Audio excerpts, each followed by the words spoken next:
Bien-aimés dans le Seigneur, je vous salue au nom puissant de notre Seigneur Jésus-Christ. Nous voici encore une fois dans notre émission Vie en Christ. Nous allons continuer à traiter notre émission, notre session spéciale, nos sessions spéciales par rapport aux dons spirituels. Nous avons déjà vu quelque chose d'important, quelques éléments de base très importants, où nous avons introduit le don de sagesse. Je vais encore me répéter avant de continuer à exhorter ou bien à partager ma pensée, que nous sommes en train de parler des dons spirituels non par rapport à des individus. Nous ne sommes pas en train de parler des dons spirituels par rapport à quelque chose que tu as en toi pour toi. Mais nous sommes revenus dans la parole de Dieu en essayant d'expliquer, de remettre la position des dons spirituels par rapport à l'utilité commune telle que l'apôtre Paul nous l'a dit. Je veux répéter cette phrase-là, qui est dans les Écritures, bien sûr. Je suis en train de lire la version seconde. En effet, or à chacun la manifestation de l'Esprit est donnée pour l'utilité commune. La manifestation de l'Esprit. Il n'a pas parlé des manifestations de l'Esprit. Raison pour laquelle, si vous vous rappelez dans notre première session, nous avons dit que les dons spirituels, le chrétien, le Fils de Dieu a tous les dons spirituels.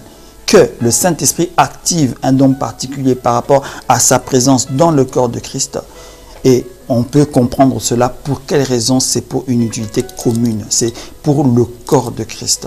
Vous comprenez? Raison pour laquelle l'apôtre Paul, d'une manière ou d'une autre, a parlé de la manifestation de l'Esprit. Et non des manifestations de l'Esprit. Parce que même si les dons spirituels sont en train de fuser dans une église, c'est la manifestation de l'Esprit. Ce ne sont pas les manifestations de l'Esprit.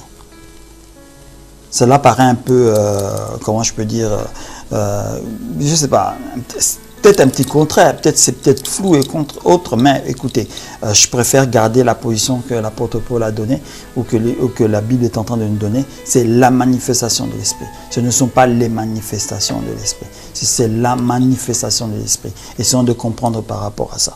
La fois dernière, nous avons introduit légèrement le don de sagesse. On a essayé de mettre un peu des points sur le i par rapport au comportement qui est en train de se passer dans les églises. Parce qu'on dirait que l'église a perdu en fait sa sagesse. La sagesse de l'église n'est plus là. Pas cette sagesse qui vient engueuler, qui vient reprendre, non, mais qui vient remettre un peu, comment je peux dire, l'ordre. Parce que le don de la sagesse est un don de solution. Celui qui apporte des solutions. C'est un don d'intelligence, vous savez aussi. Je ne dis pas que les personnes sont bêtes dans les églises, non, non, non. Mais pour porter des solutions, il faut une certaine intelligence. Raison pour laquelle lorsqu'on a dans notre vie humaine, entre parenthèses, dans le monde, on a des clubs de sages en politique, ou bien je ne sais pas, on parle de quoi, de bureaux au-dessus de bureaux de sages, de bureaux décisionnaires, tous ces genres de choses. C'est comme si on peut dire que c'est eux qui ont le don de sagesse d'une manière ou d'une autre, parce qu'ils tirent des solutions lorsqu'il y a des problèmes dont d'autres corps de métier ne peuvent pas trouver de solution, parce qu'ils ont une certaine sagesse, une certaine expérience, comme on a cité. Vous comprenez? Je ne dis pas que ceux qui ont le don de sagesse ou que l'Esprit a activé le don de sagesse ont certaines expériences de la vie et autres. Non, mais c'est un peu plus élevé en termes de dimension, parce que c'est l'intelligence de Dieu qui est en train de se manifester dans ces personnes-là.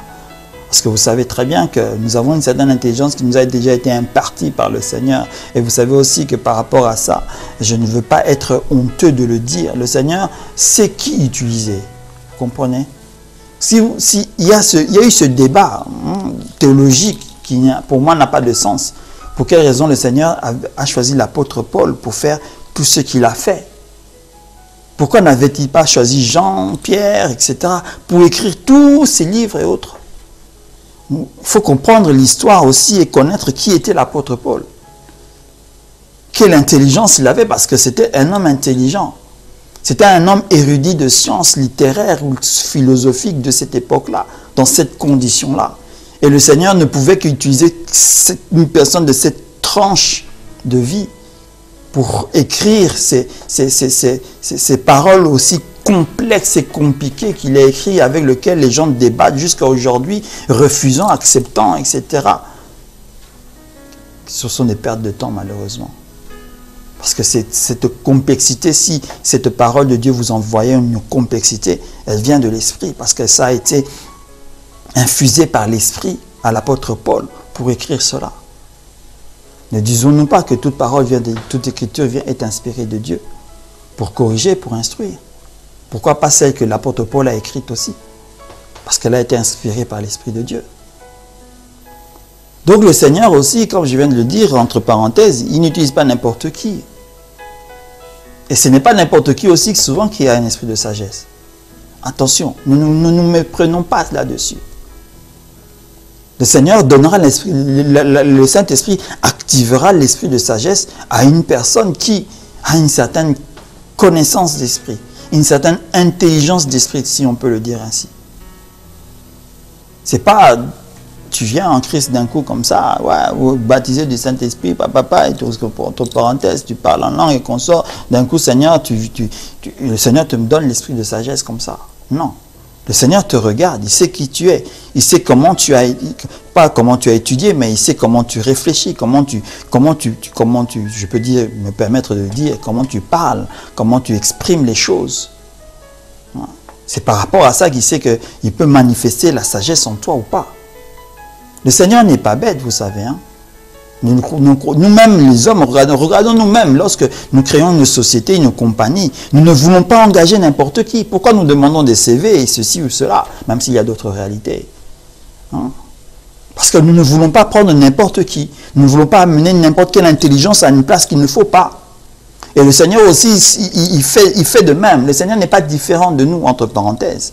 Hein? Je ne dis pas qu'il nous copie. Hein? Je n'ai absolument pas dit ça. Le Seigneur ne nous copie pas. Il ne copie pas les hommes. Pas du tout.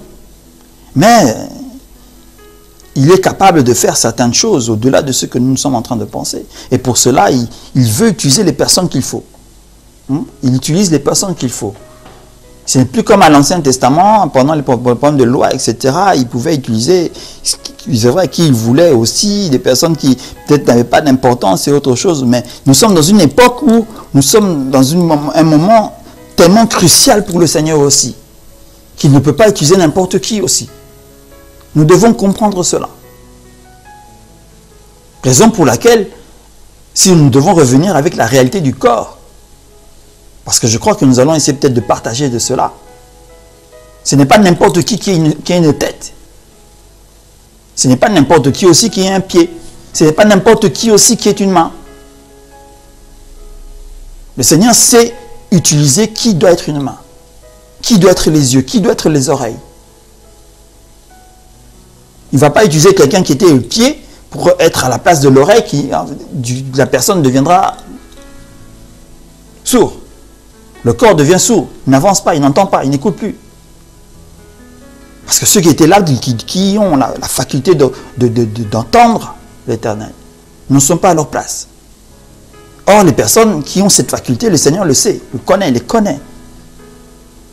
On dit qu'il y a des enseignements qui nous disent que chaque personne dans ce monde a un certain don déjà donné par le Seigneur, une certaine capacité de faire les choses. Mais ces capacités en question, ça naît par le pouvoir de l'esprit. Le pouvoir de ton esprit te donne la capacité d'être un chanteur, te donne la capacité d'avoir l'intelligence de faire les choses, d'être habile avec tes mains et autres. Raison pour laquelle le Seigneur sait utiliser qui à la place qu'il faut. Il est le meilleur employeur. Et le meilleur employeur qui utilise mieux ses employés qu'un employeur humain. Parce que lorsqu'il va commencer à t'employer, il va t'employer à 100% de tes capacités. Non au-delà, non en dessous.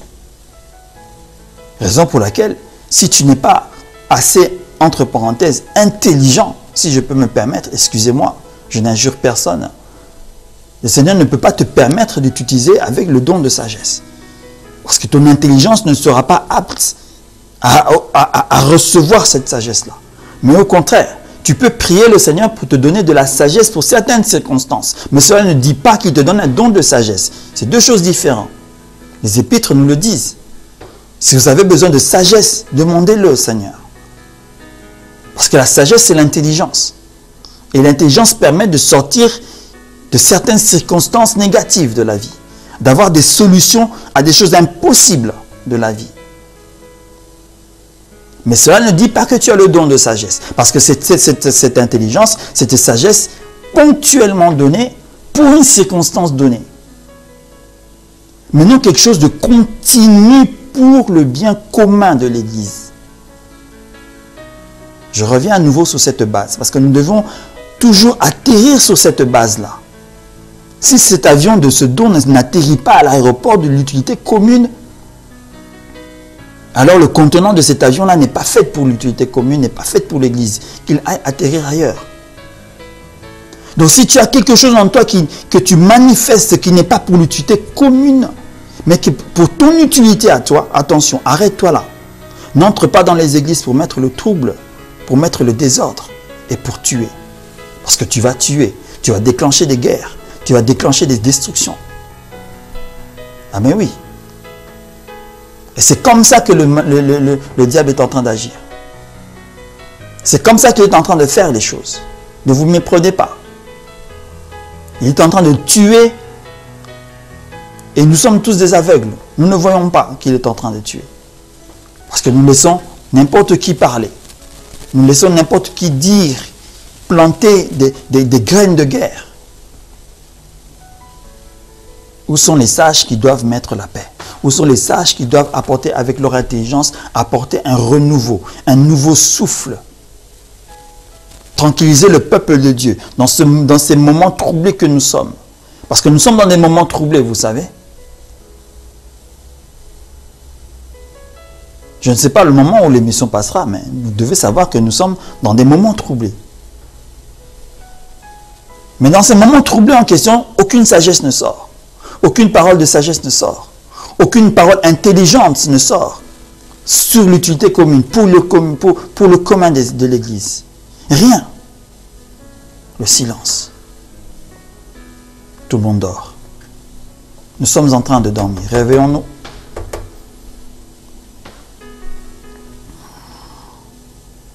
Nous allons lire un autre passage. En continuant, bien sûr, en effet, à l'un est donné par l'Esprit une parole de sagesse, à un autre une parole de connaissance, selon le même Esprit. La connaissance. La connaissance. Essayons un peu de définir la connaissance, qu'est-ce que c'est. Nous allons essayer de voir dans le dictionnaire que nous dit connaissance.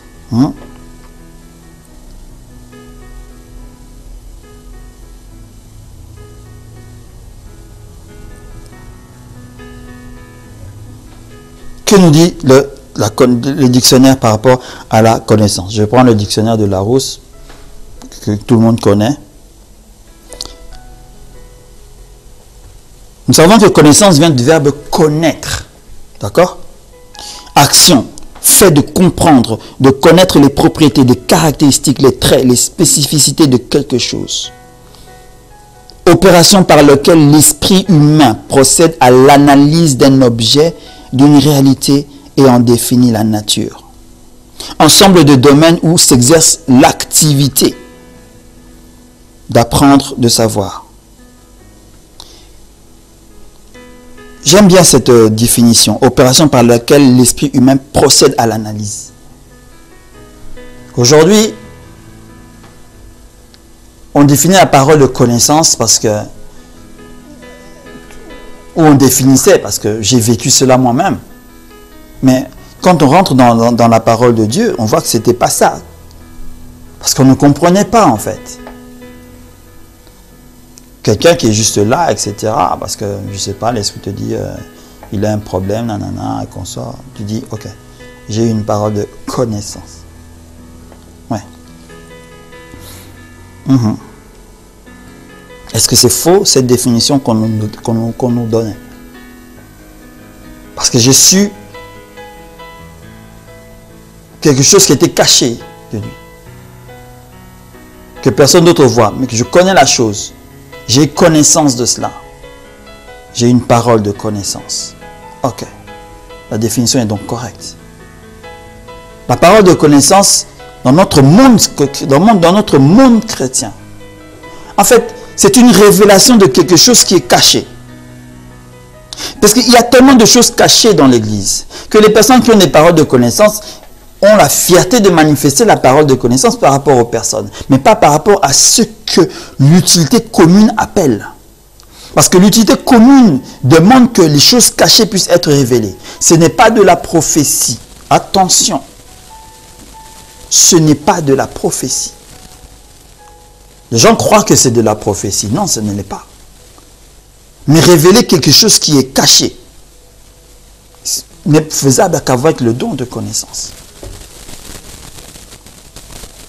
Et lorsque tu révèles cela, c'est pour que la personne qui a l'esprit de la sagesse, le don de la sagesse, puisse trouver une solution par rapport à ce problème qui était caché peut-être. Voyez-vous pourquoi on parle de manifestation, non de les manifestations. Quelque chose qui est toujours ensemble. Les dons spirituels marchent ensemble. Ils ne sont pas séparés.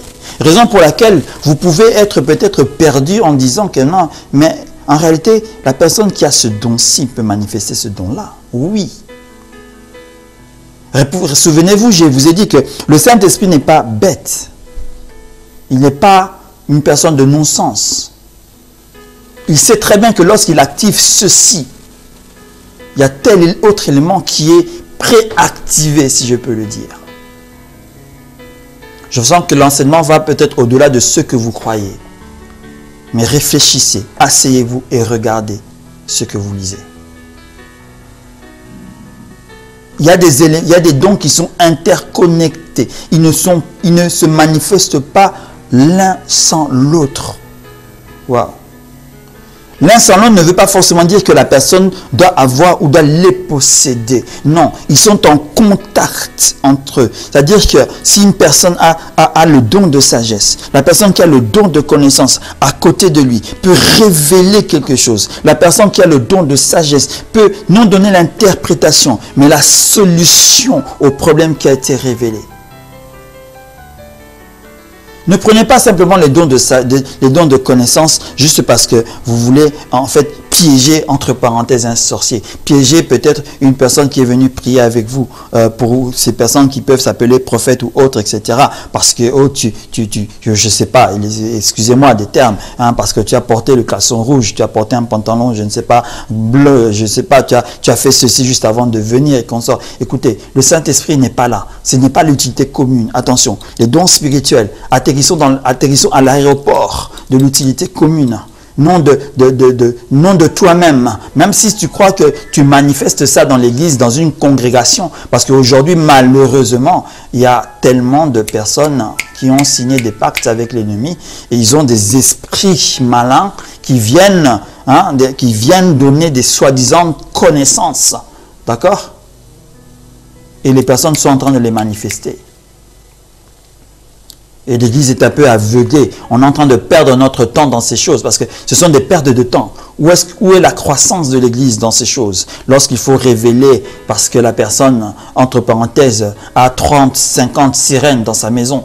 Lorsqu'il faut révéler que cette personne fait ceci ou cela. Hein, qu'est-ce que l'église gagne dans ces shows? Parce que ce sont des shows. L'Éternel n'est pas dans ces shows-là. Parce que l'Église a été envoyée dans le monde pour créer, pour avoir de nouveaux disciples. Mais l'Église s'est enfermée dans des shows. Il y a des shows publicitaires, des shows spirituels. Mais ces esprits-là, est-ce que ce sont des esprits de Dieu? Non, ce ne sont pas des esprits de Dieu. Dieu n'est pas là pour perdre son temps dans ces choses-là. Il n'est pas là pour faire ou pour manifester des délivrances en vrac, devant 200, 300, 1000 personnes. Excusez-moi de dire et d'utiliser ces exemples-là parce que nous sommes outrés que l'Église est en train de perdre son temps dans ces choses pendant que les temps sont difficiles. Parce que les temps sont difficiles. Hein? Nous devons préparer l'Église à des choses qui vont venir. Hein? Des choses terribles vont venir et l'Église va être témoin de ces choses-là. Hein? Des choses viennent. Il y a des choses qui sont en train de venir. Excusez-moi d'être insistant. Nous nous voyons depuis 1 an, 2 ans maintenant, presque. Hein? Regardez ce que nous sommes en train de traverser. Les impositions qui sont en train de donner. Hein? Il y a des choses ces choses qui étaient cachées. Hein? Aucune personne, qui sont ceux qui ont soi-disant ont eu cette révélation pour prévenir l'Église. Hein? Parce que là, nous allons le voir maintenant avec bientôt le don de la prophétie. Mais où sont ces choses qui ont qui étaient cachés, hein, qui ont ces dons des connaissances et qui devaient les révéler. Où étaient-ils?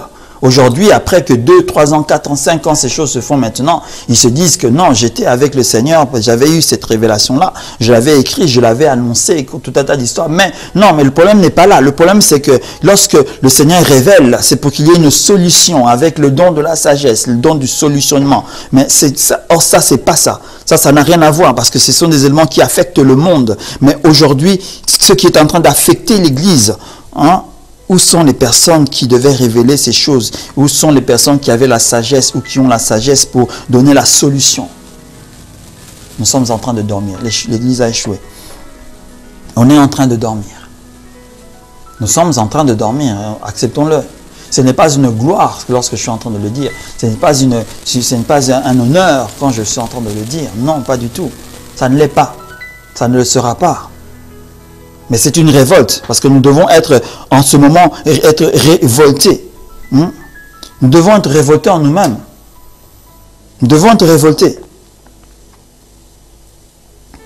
Je ne sais pas ce que nous devions faire pour que l'Église puisse changer, pour que l'Église puisse prendre sa place, reprendre sa place, pour que les personnes que le Saint-Esprit a transformées puissent faire leur travail.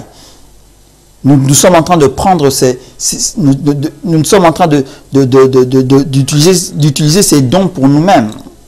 À la fin, on va se poser des questions et se dire, en réalité, qui est en train d'utiliser ces dons-là? Est-ce que c'est le diable ou c'est le Saint-Esprit? Est-ce le diable ou l'Esprit de Dieu? Qui est en train de gagner en ce moment? Est-ce que c'est le diable ou l'Esprit de Dieu?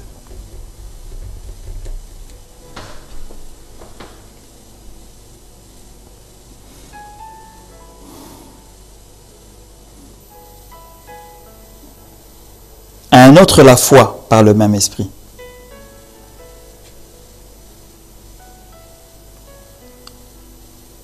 Le don de foi. Ça encore, c'est un... Comment je peux le définir? On a une définition de la foi. Mais est-ce qu'on a la définition du don de la foi?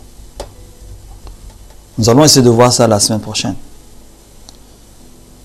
Mais nous allons clôturer notre enseignement d'aujourd'hui avec un petit conseil. Un conseil à ceux qui croient, même si nous n'avons pas terminé cet enseignement, jusqu'au niveau où nous sommes maintenant. Parce que nous avons vu la connaissance, nous avons vu la connaissance, nous avons vu la sagesse. Pour ceux qui croient posséder ces dons-là, je vous demanderai de vous rapprocher du Seigneur et de dire, Seigneur, active ou réactive ou mets en exergue, mets en première position ce don-là en moi, que je puisse le manifester réellement pour ton Église. Parce que l'Église est en guerre. Mais le problème, c'est que l'Église est en guerre avec lui-même. On doit se le dire, l'Église est en guerre avec lui-même. Pourquoi? Pourquoi l'Église est en guerre avec lui-même? Pourquoi les chrétiens sont en guerre avec eux-mêmes? Pourquoi les chrétiens sont en guerre entre eux-mêmes? Pourquoi les serviteurs sont en guerre entre eux-mêmes? Pourquoi les congrégations sont en guerre entre elles-mêmes? Manque de sagesse. Manque de connaissance, manque de sagesse, manque de connaissance, manque de sagesse, manque de connaissance. Les personnes qui devaient manifester ces dons ne le manifestent pas. Vous savez, on ne parle pas des ministères, mais si on devait déclarer ce que les personnes qui doivent exercer les ministères doivent posséder en eux. Laissez-moi jeter l'autre pavé à la main. Tu ne peux pas être un ministre du Seigneur si tu es incapable de manifester les 12 dons. Désolé de le dire. Tu ne peux pas être ni un prophète, ni un apôtre, ni un évangéliste, ni un évêque si tu ne peux pas, si tu n'es pas capable de manifester ces 5 dons, ces 12 dons-là. Tu dois les posséder en toi. C'est peut-être pas dit par la parole de Dieu, mais souvenez-vous du premier de notre introduction. Mais prenez conscience de ce que vous faites. Prenez conscience de la position dans laquelle le Seigneur vous a mis dans l'Église. Et si vous ne possédez pas ces dons-là, je suis désolé, comment vous pouvez manifester?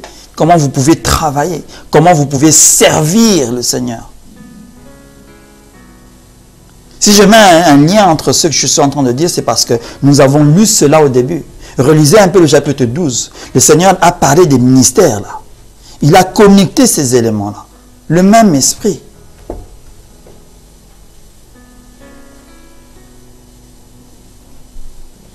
Il y a diversité de dons, mais le même esprit. Diversité de ministères, mais le même Seigneur. Pourquoi l'apôtre Paul en parle là? C'est vrai qu'il faut faire une différence. Il y a une très grande différence entre ministère, entre dons. Il y a des grandes différences. Mais le lien, il est réel. Tu es sage, ok, manifeste. Tu sais porter la connaissance, ok, manifeste-la. Mais où ça? L'utilité commune, souviens-toi. Souvenons-nous, l'utilité commune. Nous allons nous séparer ici encore, nous allons nous retrouver la semaine prochaine. Et nous allons essayer de continuer notre enseignement. Que le Seigneur puisse vous bénir abondamment. Au nom de Jésus.